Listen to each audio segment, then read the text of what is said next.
5000 രൂപയുടെ ഒരു ചോദ്യമാണ്, ചോദിക്കട്ടെ? 5000 രൂപ. യെസ്. ഇപ്പൊ ഇതിന്റെ ഇതെന്താ?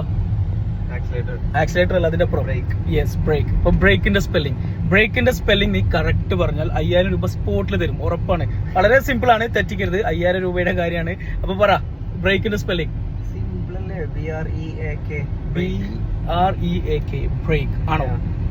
നിങ്ങൾ കാറിന്റെ ബ്രേക്കിന്റെ സ്പെല്ലിംഗ് അതാണോ? നോ. 5000 പോയി. അതായത് ബ്രേക്കിന്റെ സ്പെല്ലിംഗ് എന്താ? 2 ബ്രേക്ക് ഉണ്ട്. ഇപ്പൊ ഈ കാറിന്റെ എല്ലാം ബ്രേക്കിന് നമ്മൾ പറയുന്നത് BRA ആണ് വരുന്നത്, BRAK, ബ്രേക്ക്. Okay, break. മനസ്സിലായോ? പിന്നെ മറ്റേ ബ്രേക്ക് എന്താ? പിന്നെ മറ്റേ ബ്രേക്കിന് നമ്മൾ 2 അർത്ഥമുണ്ട്. ഒന്ന് അത് വെർബായിട്ട് നൗണായിട്ടൊക്കെ ഉപയോഗിക്കും. അതായത് ഇപ്പൊ പൊട്ടിക്കുക, അതിനൊക്കെ നമ്മൾ ബ്രേക്ക് എന്ന് പറയും, BREAK.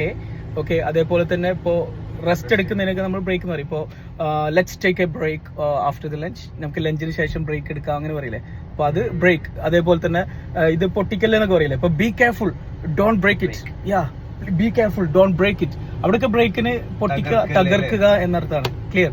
അതേപോലെ ബ്രേക്കിന്റെ പാസ്റ്റ് എന്താ? ബ്രേക്ക്. യെസ്, ബ്രോക്ക് എന്ന് പറഞ്ഞാൽ തകർത്തു. ഇപ്പൊ ഇന്നലെ അവൻ എന്റെ ഫോൺ പൊട്ടിച്ചു എന്ന് എങ്ങനെ പറയാ? He broke. He broke my phone yesterday, അങ്ങനെയൊക്കെ പറയും. അപ്പൊ മനസ്സിലായോ? അപ്പൊ കാറിന്റെ ഇതിനെ നമ്മൾ എന്താണ് പറയാ? ബ്രേക്ക്. അവിടെ എ ആണ്, BRAKE. ക്ലിയർ? ഇപ്പൊ ഗൈസ്, ഇതുപോലെ ഒരുപാട് കാര്യങ്ങൾ നിങ്ങൾക്ക് പഠിക്കണോ? ഇതൊക്കെ നമുക്ക് നിർബന്ധമായിട്ട് അറിഞ്ഞിരിക്കേണ്ട ചെറിയ കാര്യങ്ങൾ. ഇപ്പൊ ചെറുതും വലുതുമായ ഇംഗ്ലീഷ് ഒരുപാട് കാര്യങ്ങൾ നിങ്ങൾക്ക് പഠിക്കണോ? പഠിക്കാൻ പറ്റില്ല, നിരന്തരം സംസാരിച്ച് പ്രാക്ടീസ് ചെയ്യുക. അതായത് നിങ്ങളുടെ സ്പോക്കൺ ഇംഗ്ലീഷ് ഇംപ്രൂവ് ചെയ്യണം. ഒരുപാട് കാലത്തെ ആഗ്രഹമാണ് പലർക്കും. ധൈര്യമായിട്ട് അഡ്മിഷൻ എടുത്തോ. ഇപ്പോൾ ഓഫർ ഉണ്ട്, വെറും 3000 രൂപയ്ക്ക് ഇംഗ്ലീഷ് പഠിക്കാനുള്ള നല്ലൊരു അവസരമാണ്.